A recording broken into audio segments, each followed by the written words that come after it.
I decided to enter the VIP limo at my father's funeral. At the door, the driver blocked me. When I told him I was the sole heir, he laughed and said, "Sir, the heir is already inside. There he is, popping champagne with the widow." He pointed to my wife's lover, so I decided to play along. "I'm glad to have you here. Follow my story until the end and comment the city you're watching from so I can see how far my story has reached." I never thought my father's funeral would become the stage for my greatest humiliation. At 57 years old, I believed I had experienced every possible betrayal life could offer. I was wrong. The black limousine sat gleaming in the cemetery parking lot, its windows tinted so dark they reflected the gray October sky like mirrors.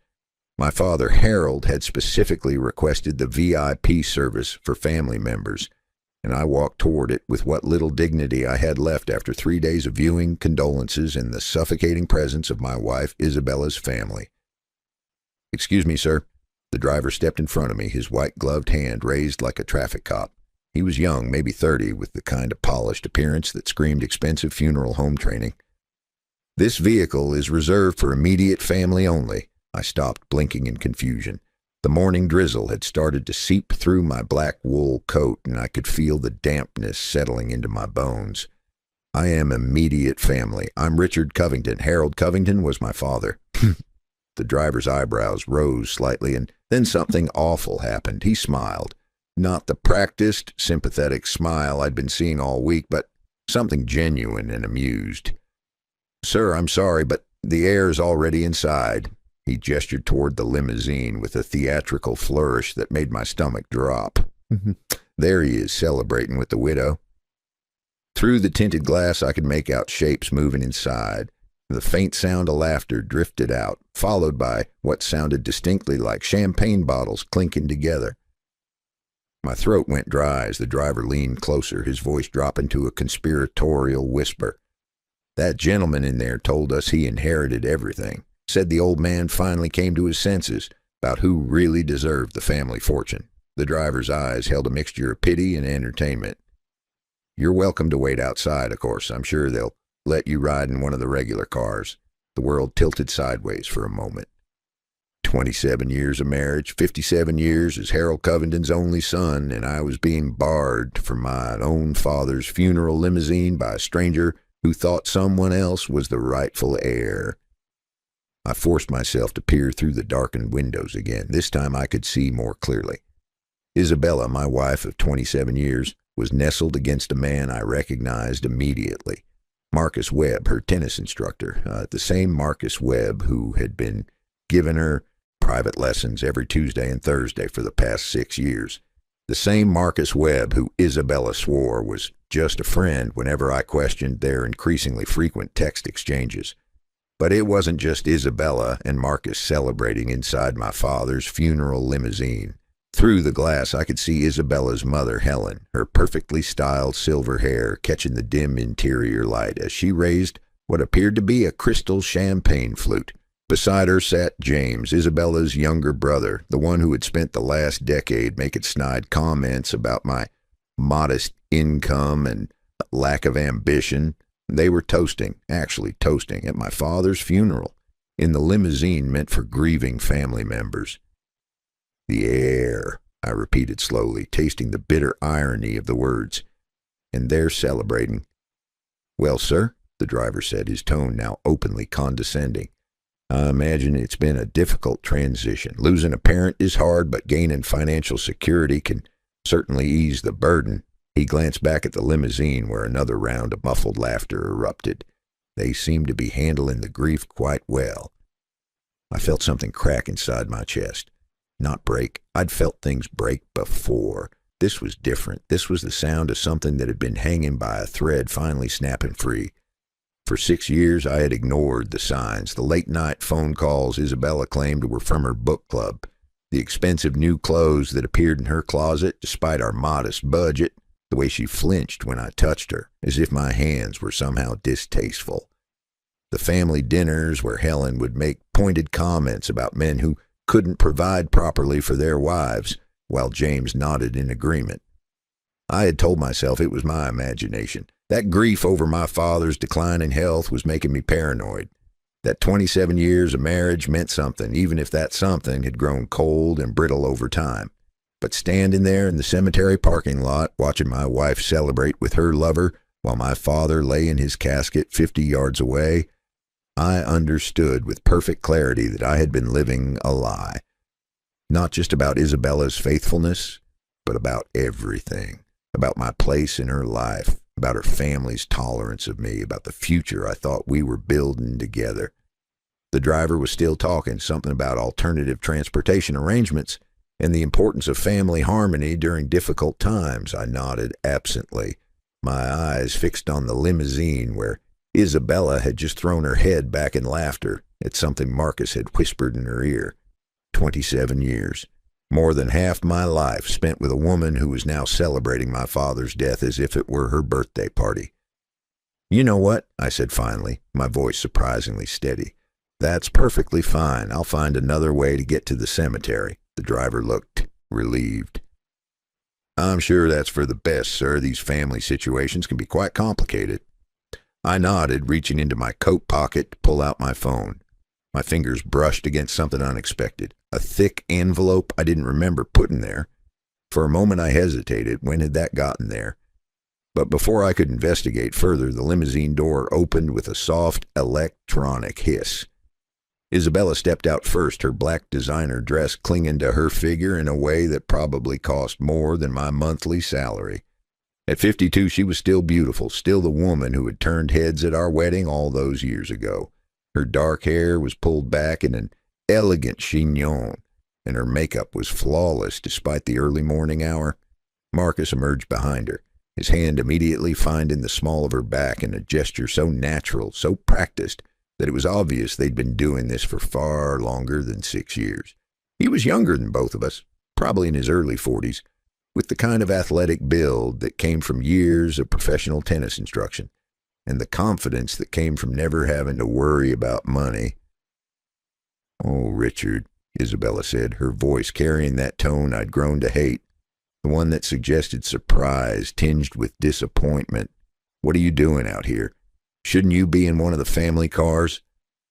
Helen appeared in the limousine doorway, her pale blue eyes scanning me with the same expression she might use to examine something unpleasant on the bottom of her shoe.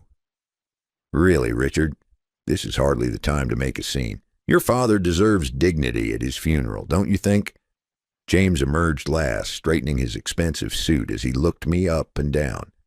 "The cars for extended family are over there," he said, pointing toward a row of modest black sedans. "I'm sure they'll have room for you." Extended family. I was extended family at my own father's funeral. The rain was falling harder now, and I could feel it soaking through my coat, chilling my skin. But something else was happening too, something that had been building for years, was finally reaching its breaking point. I looked at Isabella, really looked at her, and saw something in her eyes I'd been missing. Not guilt, not shame, not even pity. There was anticipation there, excitement. She was waiting for me to break down, to beg, to make a scene that would justify whatever story she'd already prepared about my emotional instability and unfitness as a husband. Instead, I smiled. It surprised me as much as it surprised her. "You're absolutely right," I said quietly. "This is about dignity and respect for my father's memory." Isabella blinked, clearly caught off guard by my calm response. Marcus's hand tightened protectively on her back, as if he thought I might suddenly lunge at him. "I'm glad you understand," Helen said, though she sounded disappointed. "Family unity is so important during times like these." I nodded slowly, my eyes moving from Isabella to Marcus to Helen to James. Each face showed the same mixture of smugness and anticipation. They were all waiting for something, for me to crumble, to rage, to provide the dramatic finale to whatever narrative they'd constructed about my place in their newly wealthy world. But as I stood there in the rain, feeling the weight of that mysterious envelope in my pocket, something had shifted inside me, the part of me that had spent years trying to earn their respect, trying to prove I was worthy of Isabella's love, trying to apologize for not being the man they thought she deserved. That part was simply gone. In its place was something else, something colder, more patient, something that understood the difference between losing and choosing not to play. "I'll see you at the service," I said finally, my voice carrying a note that made Isabella's eyes narrow slightly. As I walked away toward the modest sedan that would carry me to my father's graveside, I heard Marcus say something that made the others laugh.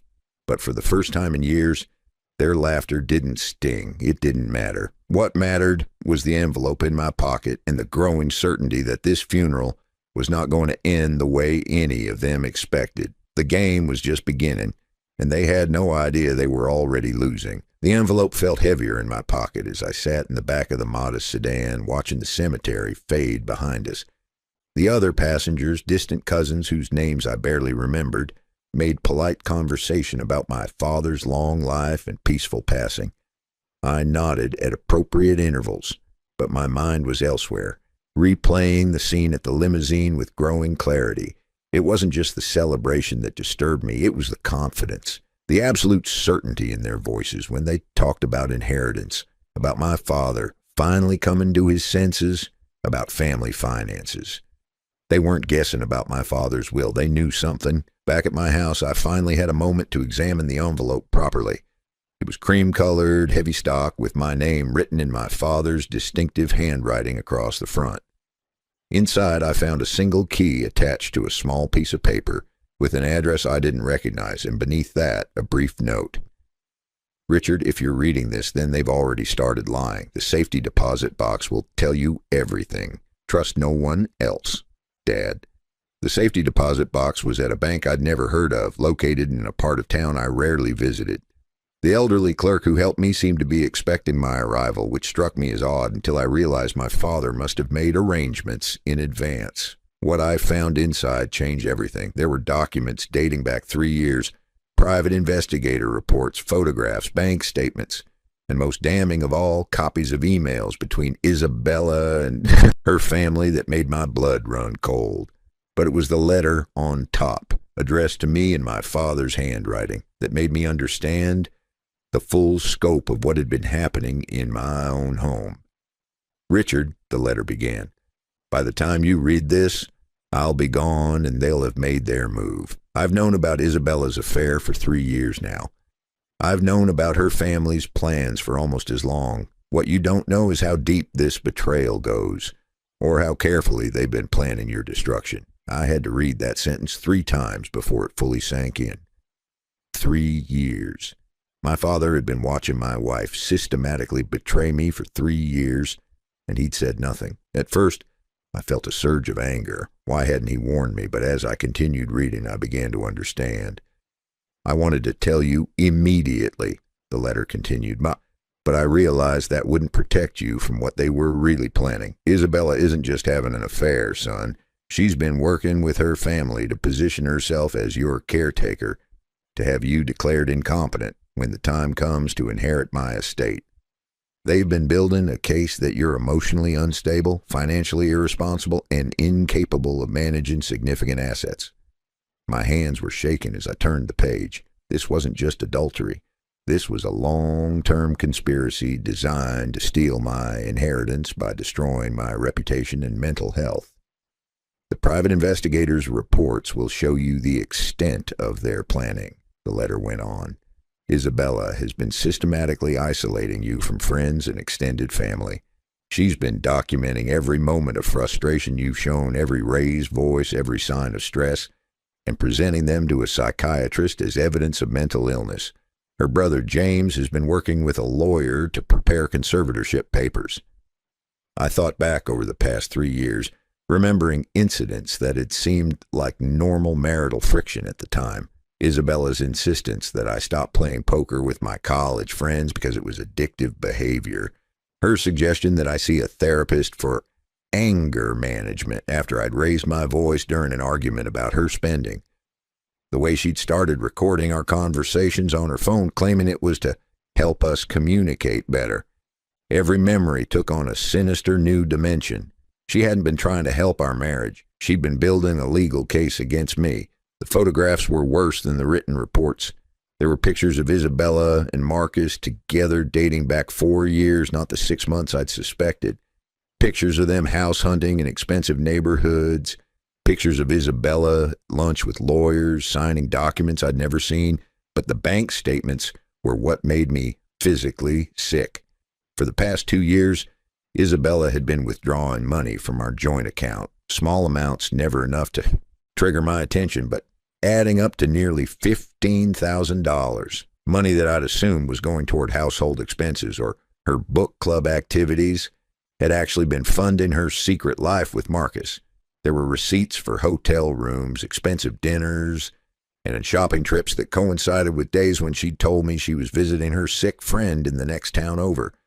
There were credit card statements for cards I didn't even know existed, all in my name, showing purchases of jewelry and lingerie that I'd never seen her wear. I was sitting in my father's favorite chair, surrounded by evidence of my wife's betrayal, when my phone rang. The caller ID showed a number I didn't recognize. Richard Covington? The voice was professional, crisp. This is Margaret Chen from Patterson, Chen & Associates. I was your father's attorney. I believe we need to meet immediately. The law office was located in the financial district, in one of those glass towers that made me feel underdressed even when I was wearing my best suit. Margaret Chen was a woman in her 50s with silver-streaked black hair and eyes that seemed to see everything. She shook my hand with a firm grip and gestured for me to sit in one of the leather chairs facing her massive oak desk. First, she said without preamble, let me express my condolences for your loss. Your father was a remarkable man and a careful planner. She opened a thick file folder and pulled out a document I recognized as a will. Second, I need to inform you that what happened at the funeral today was based on fraudulent information. My stomach tightened. What do you mean? Your father suspected that your wife and her family might try to interfere with his estate planning. About 6 months ago, he asked me to create 2 versions of his will. One was a decoy designed to look official, but containing false information about his assets and beneficiaries. The other is the real document, which only you and I know about. She slid the decoy will across the desk. I read it quickly, my heart sinking with each line. According to this version, my father had left everything to Isabella, with a note stating that he had lost confidence in Richard's ability to manage family assets responsibly. There was even a paragraph about my recent struggles with emotional stability and financial judgment. This is the version that Isabella somehow obtained, Margaret continued. Probably through theft, though we can't prove that yet. She's been showing it to people for the past week, claiming it's the official will. But it's not real. Absolutely not. Margaret pulled out another document, this one bearing official seals and notarization marks. This is your father's actual will, executed just 3 months ago. You, Richard, are the sole beneficiary of his entire estate, which includes not just his house and savings, but several properties and investments that Isabella doesn't even know exist. I stared at the document, reading my name over and over again. How much are we talking about? Approximately $12,400,000 in total assets. The number hit me like a physical blow. $12 million. My father, the man who had lived modestly in the same house for 30 years, who drove a 10-year-old car and clipped coupons from the Sunday paper, had been worth $12 million. But there's more you need to know, Margaret said, her expression growing darker. Your father didn't just suspect Isabella was cheating on you. He had proof, and he discovered that she and her family were planning to have you declared mentally incompetent so they could control your inheritance through a conservatorship arrangement. She handed me another folder, this one containing psychiatric evaluations that I'd never agreed to participate in. Evaluations based on observations provided by Isabella and her family, painting me as a man suffering from depression, anxiety, and financial delusions. They were going to wait until after the funeral, Margaret explained, for once Isabella was presumably in control of your father's money, they planned to have you committed for psychiatric evaluation. With these fabricated reports and Isabella's testimony about your deteriorating mental state, they probably would have succeeded in having a court-appointed conservator take control of your affairs. I thought about Isabella's behavior over the past few months, the concerned conversations about my stress levels, her suggestions that I might benefit from professional help, the way she'd started treating me like an invalid who couldn't be trusted with important decisions. "She's been playing a long game," I said slowly. "Very long and very carefully planned, but your father was smarter than they gave him credit for." Margaret smiled for the first time since I'd entered her office. "The question now is, what do you want to do about it?" I sat back in the leather chair, my mind racing. Isabella and her family thought they'd won. They were probably at my house right now, going through my father's papers, planning their next moves, celebrating their victory over the weak, emotionally unstable husband who was about to lose everything. They had no idea that their carefully constructed plan was built on a foundation of lies, and that the real will, the one that mattered, gave me not only financial freedom, but the power to decide how this story would end. I looked at Margaret Chen, this woman who had helped my father protect me even after his death, and felt something I hadn't experienced in years. Control. "I want to give them exactly what they expect," I said finally. "For now." Margaret raised an eyebrow. "You want to let them believe they've succeeded? I want them to show me exactly who they really are. I want to see how far they'll go when they think they've won." I stood up, tucking the real will into my jacket pocket next to my father's letter. "And then I want to watch their world collapse when they realize they never had any power at all." For the first time in 3 years, I was the one with the secret, and unlike my wife, I knew how to be patient.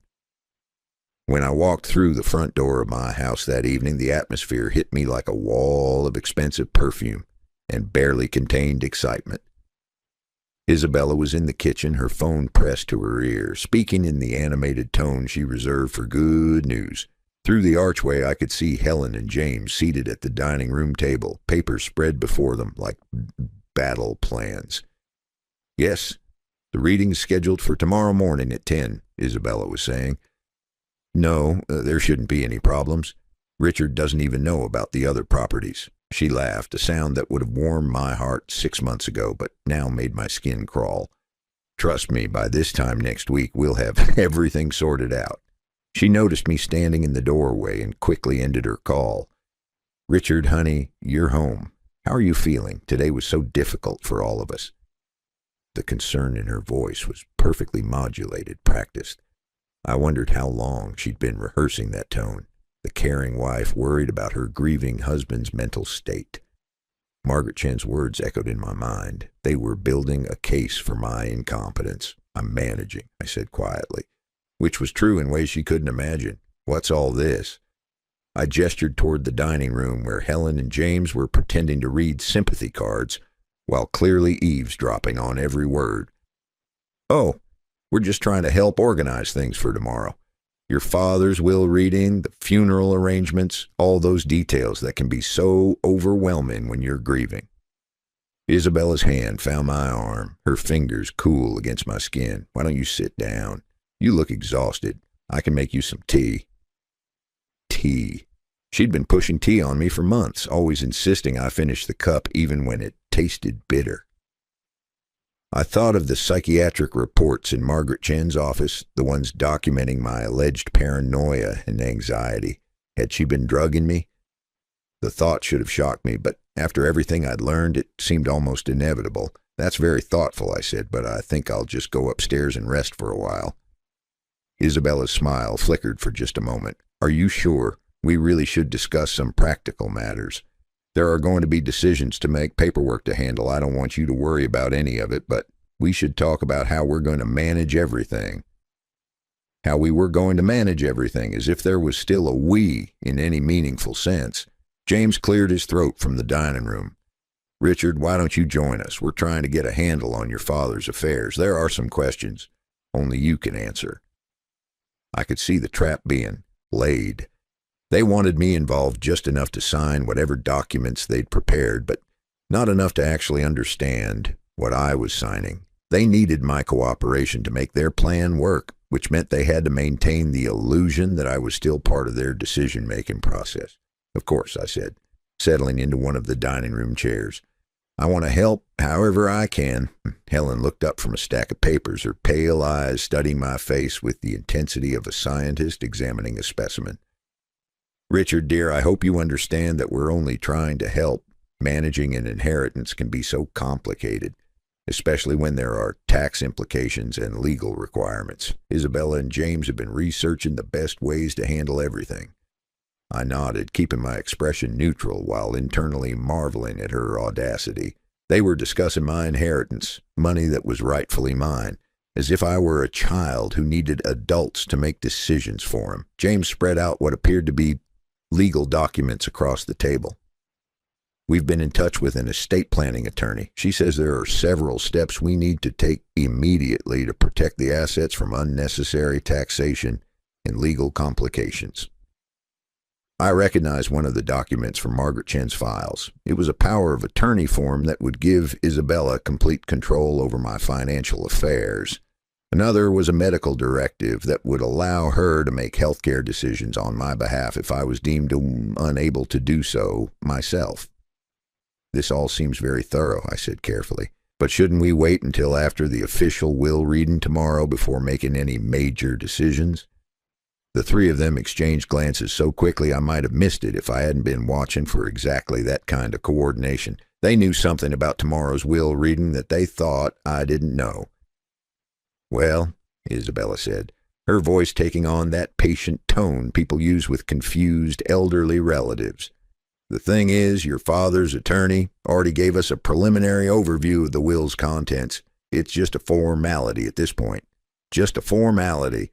They were so confident in their fraudulent document that they'd already moved past pretending it might contain surprises. I see, I said. And what did this preliminary overview reveal? Helen reached across the table and patted my hand with the kind of condescending gentleness that made my jaw clench. Richard, your father was very concerned about your well-being in his final months. He wanted to make sure you'd be taken care of, but he also wanted to ensure that the family assets would be managed responsibly. What Helen means, James interjected with characteristic bluntness, is that your father decided Isabella should handle the inheritance. He felt that would be the most stable arrangement for everyone involved. There it was, the lie delivered with such casual confidence that I almost admired their audacity. They genuinely believed they'd fooled not just me but my father as well. I have to admit, that's a bit surprising, I said slowly. Dad and I talked about financial matters fairly regularly. He never mentioned having concerns about my judgment. Isabella's hand tightened almost imperceptibly on my arm. Honey, you know how your father was. He never wanted to hurt your feelings, but he'd been watching how stressed you've been lately, how overwhelmed you get with even simple decisions. He was worried about what might happen if you suddenly had to manage a large inheritance on your own. Stressed, overwhelmed, unable to manage simple decisions. Every word was another brick in the wall they'd been building around my sanity for months. I wondered if they'd practiced this conversation, rehearsed exactly how to present my father's supposed concerns in the most damaging way possible. That makes sense, I suppose, I said, injecting a note of defeated acceptance into my voice. If Dad felt that Isabella would be better suited to handle things, then I'm sure he had good reasons.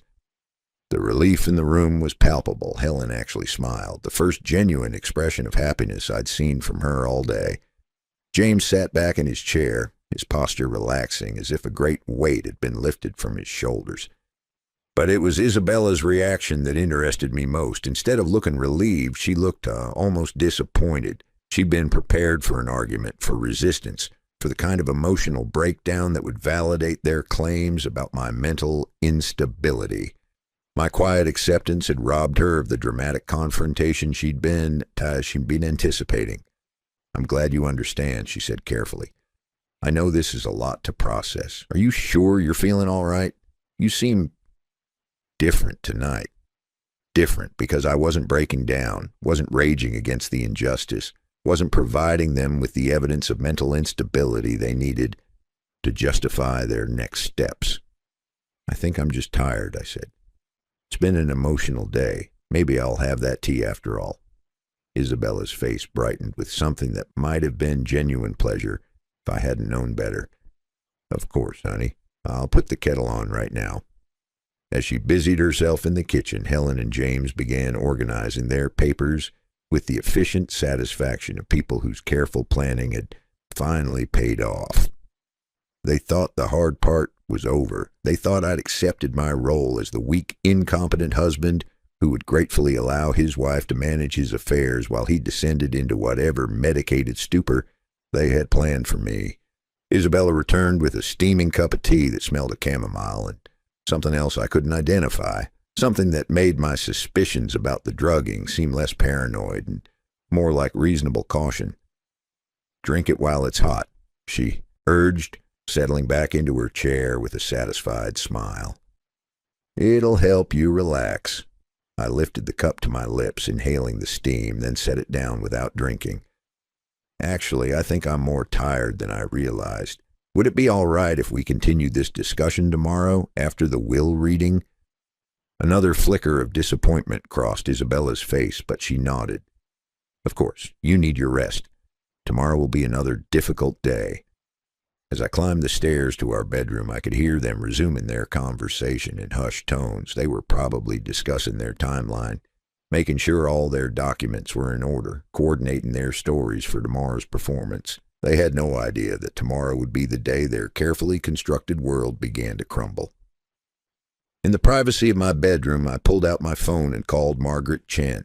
"It's Richard," I said when she answered. "I've seen enough. I want to know exactly what happens when we reveal the real will tomorrow." "Are you certain?" Margaret asked. "Once we do this, there's no going back. They'll know you've been aware of their plan." I thought about Isabella downstairs, probably disposing of the drugged tea I hadn't drunk. I thought about Helen and James dividing up assets that had never belonged to them. I thought about Marcus, who was undoubtedly waiting somewhere nearby for news of his financial future. "I'm certain," I said, "but I want to do this right. I want them to understand exactly how completely they've lost." Margaret's voice carried a note of professional satisfaction. "Then let me tell you what I have in mind." As she outlined her plan, I felt something I hadn't experienced in years. Anticipation. Not the sick dread that had become my constant companion, but genuine excitement about the future. Tomorrow, Isabella and her family would discover what it felt like to be the ones who didn't belong. Tomorrow they would learn that my father had been far smarter than they'd ever imagined. And tomorrow, I would finally stop pretending to be the man they thought I was and start becoming the man I was meant to be. The only question that remained was how gracefully they would handle losing everything they thought they'd won. Something told me Grace was not going to be part of their reaction. The will reading was scheduled for 10 o'clock on Thursday morning. Isabella had been awake since 5, moving through the house with the restless energy of someone trying to contain enormous excitement. She'd tried on 3 different outfits before settling on a conservative black dress that struck just the right note between grief and professional competence. The perfect costume for a new widow about to inherit a fortune. I watched her preparations from the bed, pretending to be only half awake while she applied makeup with unusual care. She was getting ready for the most important performance of her life, and she wanted to look the part of the responsible, caring wife who would reluctantly accept the burden of managing her late father-in-law's estate. "Are you nervous?" I asked, letting my voice carry just the right amount of anxious uncertainty. Isabella paused in front of the mirror, catching my eye in the reflection. "A little," she admitted. "It's such a big responsibility. I just want to make sure I handle everything properly, the way your father would have wanted." The way my father would have wanted. The irony was so thick I could taste it. My father had spent the last 3 years of his life documenting her betrayal and plotting to protect me from her manipulation. But Isabella believed she'd been so clever, so convincing, that she'd actually fooled the old man into disinheriting his own son in her favor. "I'm sure you'll do fine," I said. "You've always been better at dealing with complicated financial matters than I have." That much was true, though not in the way she thought. Isabella had indeed proven herself exceptionally skilled at financial manipulation. She'd been stealing from our joint account for 2 years while planning to steal an inheritance, worth $12,400,000. Helen and James arrived promptly at 9:30, both dressed in their most expensive funeral attire. They brought Marcus with them, though they tried to make his presence seem casual. He was introduced as a family friend who's been so supportive during this difficult time, but the way Isabella's eyes lit up when she saw him made their relationship obvious to anyone paying attention, which apparently I wasn't supposed to be. "Richard," Helen said, settling herself on the living room sofa with the air of someone claiming territory, "I hope you slept well. Today is going to be emotionally challenging." James nodded gravely. "These formal legal proceedings can be overwhelming, especially when you're still processing your grief. And if you need to step outside or take a break at any point, don't hesitate." They were laying the groundwork for my expected emotional breakdown. They wanted witnesses to see me become upset, confused, unable to handle the stress of learning that my father had supposedly lost faith in me. It would be perfect evidence for their incompetency case. "I appreciate that," I said. "I have to admit, I'm feeling pretty anxious about the whole thing." Isabella immediately moved to sit beside me, her hand finding mine in what appeared to be a gesture of comfort. "Don't worry, honey. No matter what happens today, we'll get through it together. I'll take care of everything." Marcus, who had been standing near the window pretending to admire the view, turned to give me a smile that managed to be both sympathetic and condescending. "Your wife is an amazing woman, Richard. You're lucky to have someone so capable looking out for your interests."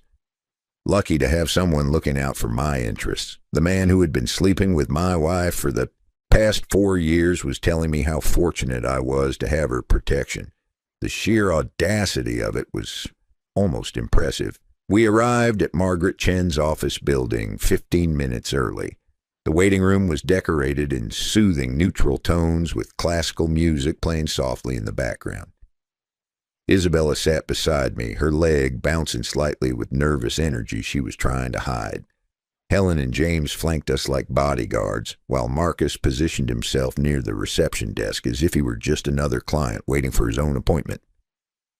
At exactly 10 o'clock, Margaret's secretary called our names. We filed into the conference room where Margaret sat behind a polished mahogany table, several thick folders arranged before her. She was wearing a dark blue suit that made her look every inch the successful attorney, and her expression was professionally neutral. "Thank you all for coming," Margaret began. "Before we proceed with the reading of Harold Covington's will, I need to address some unusual circumstances that have come to my attention." Isabella stiffened slightly, but her voice remained steady. "What kind of circumstances?" "It appears," Margaret said carefully, "that there has been some confusion about the contents of Mr. Covington's will. I have been informed that certain parties may have been operating under false assumptions about the disposition of his estate." Helen leaned forward, her pale eyes narrowing. "I'm not sure what you mean. We were told that Isabella would be inheriting the bulk of the estate." "May I ask who told you that?" Margaret's voice was crisp, professional. There was a moment of silence before James cleared his throat. We saw a copy of the will. Isabella found it among Harold's papers." Margaret nodded slowly. "I see.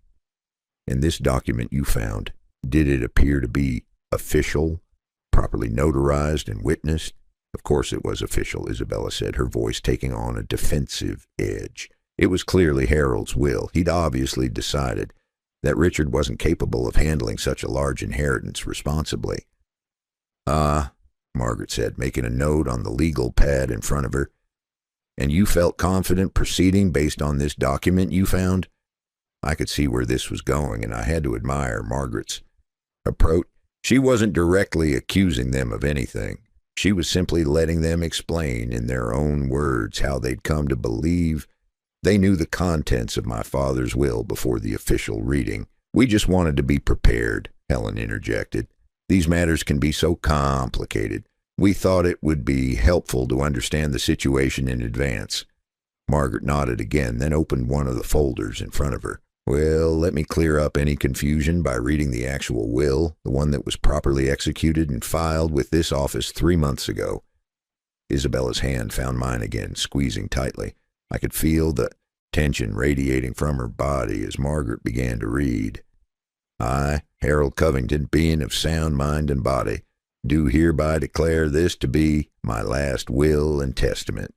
I leave my entire estate, including all real property, financial assets, and personal effects, to my son, Richard Covington. The silence that followed was absolute. I could hear the soft hum of the air conditioning, the distant sound of traffic from the street below, the rapid breathing of the woman sitting beside me who had just watched $12,400,000 vanish from her grasp. "That's impossible," Isabella whispered. Margaret continued reading. "Furthermore, I want to state clearly that my son Richard has always been a capable, intelligent, and trustworthy man. Any suggestions to the contrary are false and malicious. I have complete confidence in his ability to manage this inheritance responsibly." Helen made a small choking sound. James was staring at the table as if the wood grain held the secrets of the universe. Marcus had gone completely pale, apparently realizing that his comfortable future had just evaporated. But it was Isabella's reaction that fascinated me most. She wasn't looking devastated or shocked. She looked furious. Her carefully constructed mask of grieving daughter-in-law was slipping, revealing something cold and calculating underneath. "There has to be a mistake," she said, her voice stronger now, more aggressive. "The document we found was dated more recently than this. Harold must have changed his mind." Margaret closed the folder and fixed Isabella with a steady gaze. "Mrs. Covington, the document you're referring to was a decoy, a false will created specifically to test whether anyone would attempt to use fraudulent documentation to claim Harold's estate." The words hit the room like a physical blow. Isabella actually recoiled, her hand dropping from mine as if I'd suddenly become radioactive. "You're saying my father knew someone might try to steal his will?" I asked, injecting just the right amount of confusion into my voice. "I'm saying your father was a very careful man who took steps to protect his estate from potential fraud." Margaret's eyes never left Isabella's face. "The question now is how this false document came to be in your possession, Mrs. Covington." Isabella's mouth opened and closed several times before she managed to speak. I found it in Harold's papers. I assumed it was legitimate." "You found it," Margaret repeated. "May I ask where specifically?" "In his desk, in the study." Margaret made another note. "Interesting, because according to my records, the only copies of that decoy will were stored in this office and in a safety deposit box that only Harold and I had access to. It was never taken to his home." The trap was closing, and I could see Isabella beginning to panic. Her carefully planned story was falling apart, and she was starting to realize just how thoroughly my father had outmaneuvered her. "There must be some explanation," Helen said desperately. "Perhaps Harold gave Isabella a copy to review to prepare her for the responsibility." "That's certainly possible," Margaret acknowledged. "Of course, that would mean Harold was deliberately giving her a false document while planning to leave everything to Richard anyway. That seems, unlikely." James was sweating now, his expensive suit looking suddenly rumpled. "Look, obviously there's been some kind of misunderstanding. The important thing is that Richard gets what's rightfully his. We never wanted anything that didn't belong to us." That was a lie so blatant it was almost funny. They'd been spending my inheritance in their heads for months, planning their new lives as wealthy people. James had probably already picked out the luxury car he was going to buy with his share. But Margaret wasn't finished. "Actually, there's one more thing. Harold left specific instructions for a secondary reading to be conducted only if someone attempted to use the fraudulent will." She opened another folder, this one much thicker than the first. "He wanted me to read this additional statement in the presence of anyone who had claimed knowledge of his estate plans before the official reading." Isabella was gripping the arms of her chair so tightly her knuckles had turned white. "What kind of statement?" Margaret cleared her throat and began to read in a voice that carried the weight of judgment from beyond the grave. "If this secondary reading has taken place, it means that someone close to Richard attempted to defraud him of his rightful inheritance. To those people, I want to say this. I knew about your plans long before you implemented them. I knew about the affair. I knew about the forged psychiatric evaluations. I knew about the money stolen from joint accounts. And I knew about your intention to have my son declared incompetent so you could control his inheritance through conservatorship. The color drained completely from Isabella's face. Beside her, Helen made a small, whimpering sound. Furthermore, Margaret continued, and I have documented evidence of all these activities, which I have left in Richard's care, along with instructions on how to proceed legally if he chooses to do so. The room was so quiet I could hear my own heartbeat. Everything they'd worked for, everything they'd planned, everything they'd celebrated just 24 hours ago had not only disappeared, but turned into a potential criminal liability. Margaret closed the folder and looked around the table. That concludes the reading of Harold Covington's will. Richard, if you'd like to stay for a few minutes, we can discuss the practical aspects of managing your inheritance. Everyone else. She paused meaningfully. I believe you have some personal matters to sort out. Isabella stood up so abruptly her chair scraped against the floor. Her face was a mask of barely controlled rage, all pretense of loving concern finally abandoned. This isn't over, she said, her voice low and dangerous. I looked up at her, really looked at her, and for the first time in our 27-year marriage, I saw her clearly. Not the woman I'd fallen in love with, not the wife I'd tried so hard to please, but the stranger she'd always been underneath. Yes, I said quietly. It is. As they filed out of the conference room in stunned silence, I realized that the most remarkable thing wasn't that I'd won, it was that I felt nothing but relief. The war was over before they'd even realized it had begun. The silence that followed Isabella and her family's exit from Margaret Chen's office was profound, but it wasn't peaceful. It was the kind of silence that comes before a storm, heavy with unspoken threats and barely contained fury. Through the conference room's floor-to-ceiling windows, I watched them cluster in the parking lot below, their animated gestures and heated expressions telling me everything I needed to know about their state of mind. Margaret closed her folders with the satisfied precision of someone who had just executed a perfectly planned legal maneuver. How are you feeling, Richard? Relieved, I said and meant it. But also concerned about what they'll do next. Isabella doesn't handle defeat well, and she's had 27 years to study my weaknesses. Margaret nodded thoughtfully. Your father anticipated that. There's more we need to discuss. Safeguards he put in place and evidence he compiled that you'll need to understand. She opened a different folder, this one containing photographs and documents I hadn't seen before. He was very thorough in documenting their activities. The photographs were time-stamped and professionally shot, clearly the work of the private investigator my father had hired. They showed Isabella and Marcus together in compromising situations dating back 4 years, but they also showed something else. Meetings with lawyers, visits to medical professionals, and financial transactions that painted a picture of conspiracy that went far beyond simple adultery. Your father discovered that Isabella had consulted with 3 different attorneys about having you declared mentally incompetent, Margaret explained, pointing to surveillance photos of Isabella entering various law offices. She was shopping for someone who would take the case based on the fabricated psychiatric evaluations. I studied the images, feeling a cold fury build in my chest. This wasn't just about stealing my inheritance. It was about destroying my freedom, my autonomy, possibly my entire future. If their plan had succeeded, I would have spent the rest of my life under a conservatorship, medicated and controlled while they lived off my money. There's also this, Margaret said, sliding a bank statement across the table. Your father had Isabella's financial activities monitored.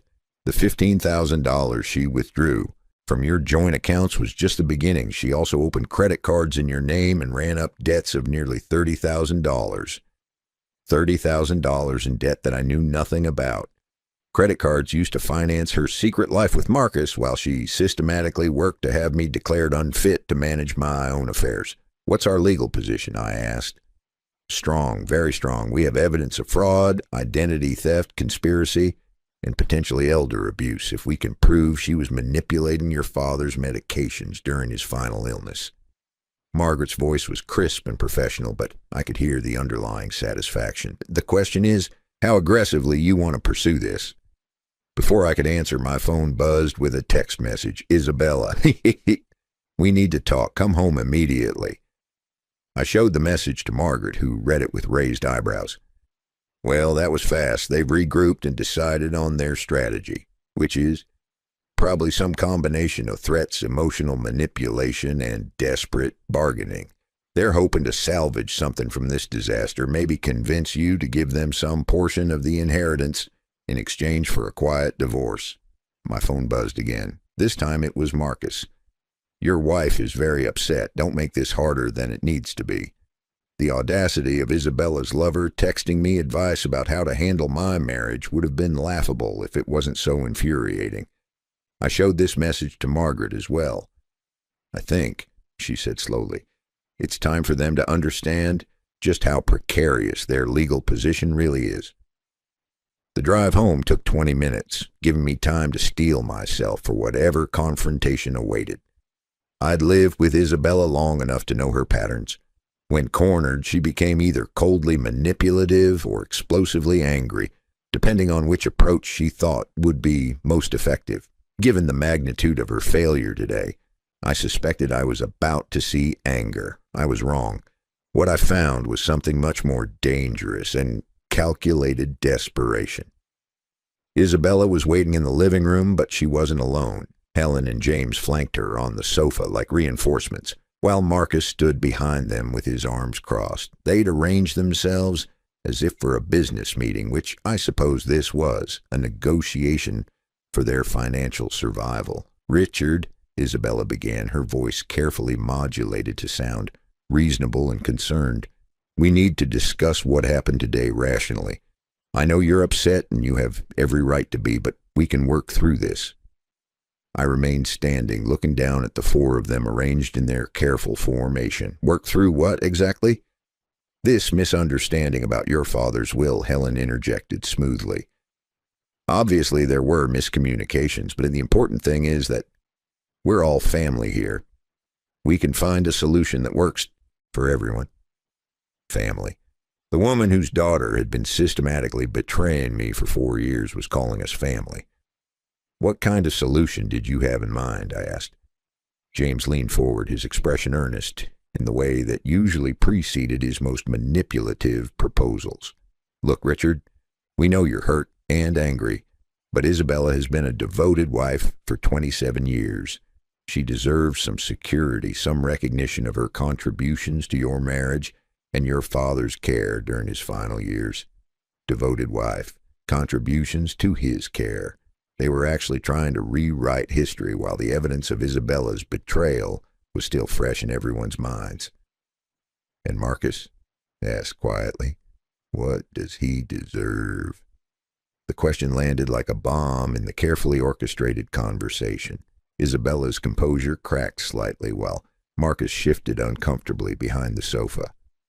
Marcus has been a good friend to this family during a difficult time, Isabella said carefully. I don't see what he has to do with our discussion. Don't you? I pulled out my phone and scrolled to the gallery, finding one of the photographs Margaret had shown me. Isabella and Marcus kissing outside a hotel room 6 months ago. I held it up so they could all see. My father's private investigator was very thorough. The silence that followed was different from the shocked quiet in Margaret's office. This was the silence of people realizing they'd been caught in a trap they hadn't even known existed. Marcus was the first to speak. Richard, I think there's been a misunderstanding. The only misunderstanding, I interrupted, was thinking you were all smart enough to pull this off.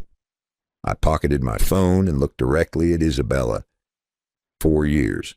My father documented 4 years of your affair, your financial theft, and your plans to have me declared mentally incompetent. Isabella's mask finally slipped completely. The concerned, reasonable wife disappeared, replaced by something cold and predatory. Fine, so what? You were never going to divorce me. You were never going to stand up for yourself. You were just going to keep letting me walk all over you forever.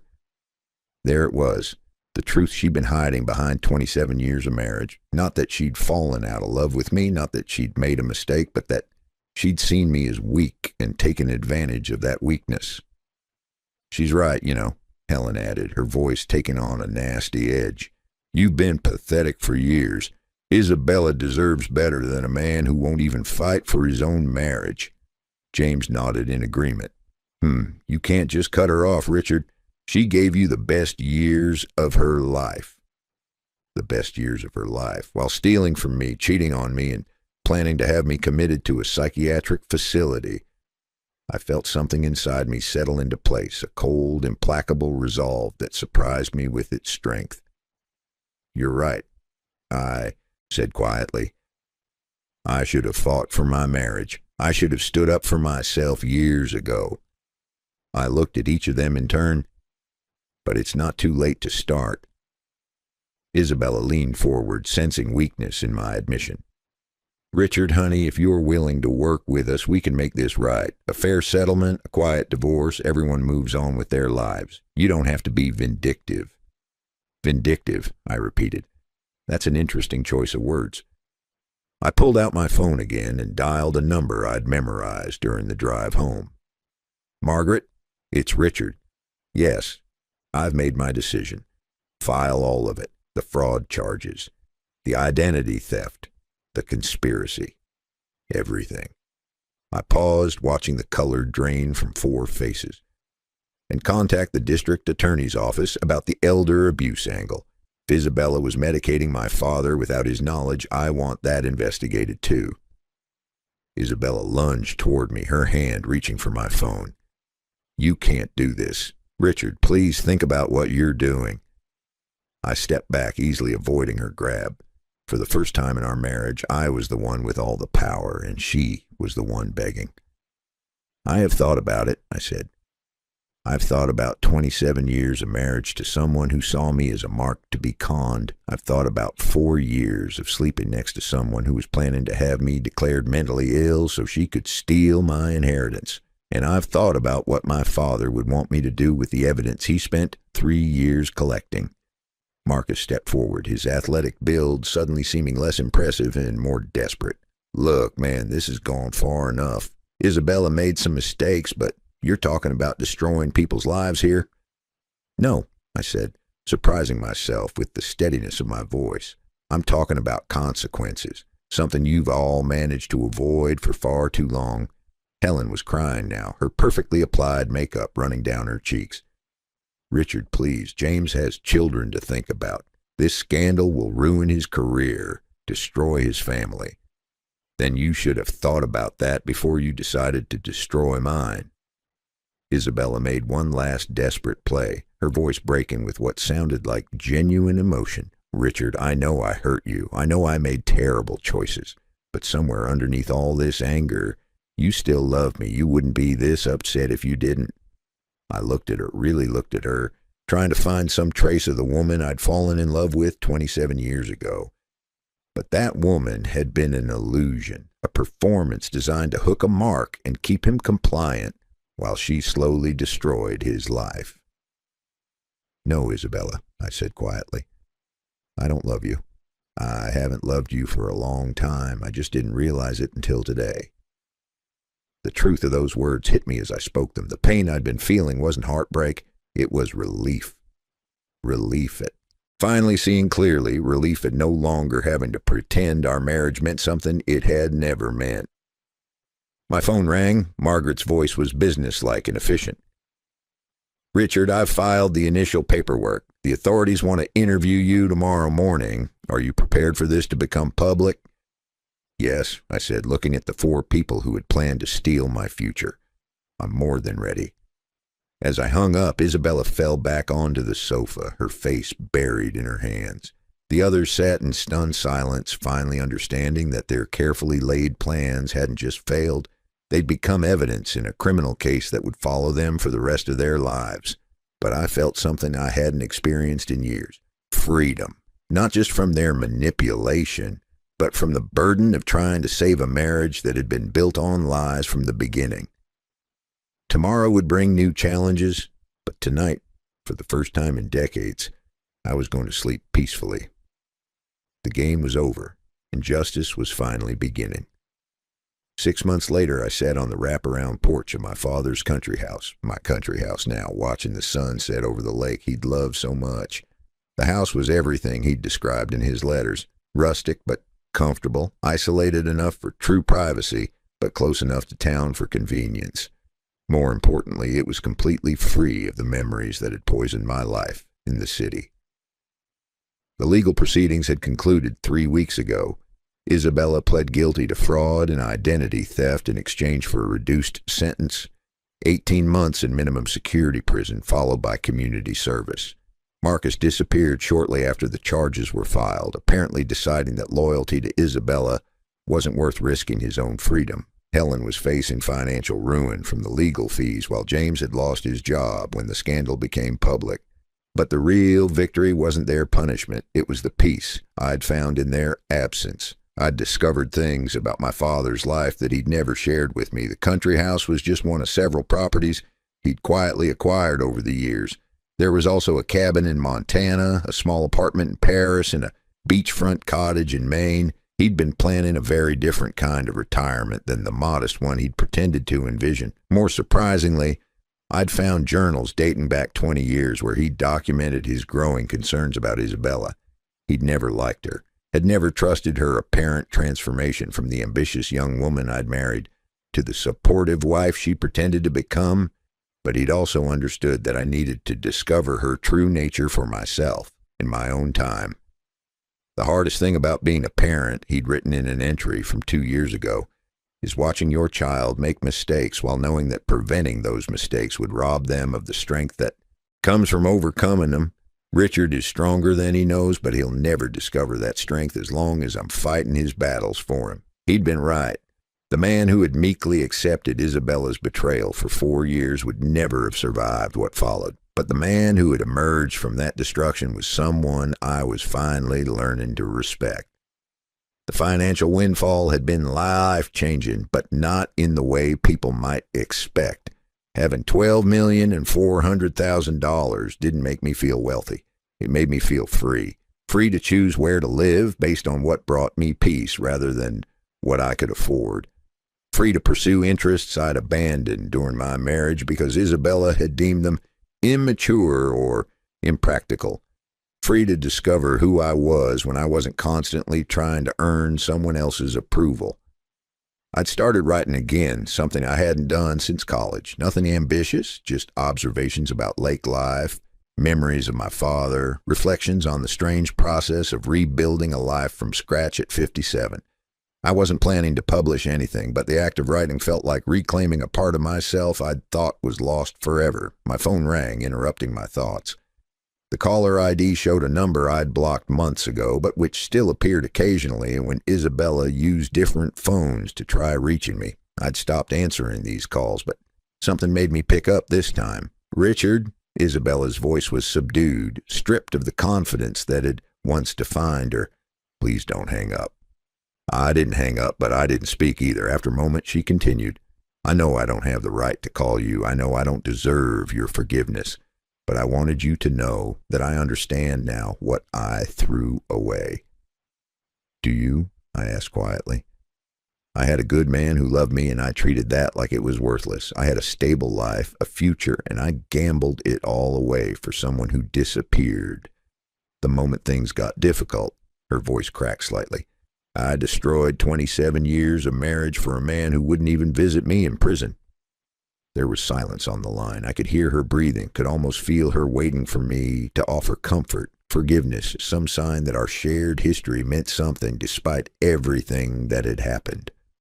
"Isabella," I said finally, "I hope you find peace. I hope you learn to be the person you were pretending to be all those years. But I won't be part of that journey." "I understand." Her voice was barely above a whisper. I needed you to know that you weren't the failure in our marriage. I was." After I hung up, I sat in the growing darkness, thinking about forgiveness and healing and the strange paths that lead us to the lives we're meant to live. I didn't hate Isabella anymore. That had faded months ago, replaced by something closer to pity. She would spend years rebuilding her life from the wreckage of her choices, and that was justice enough.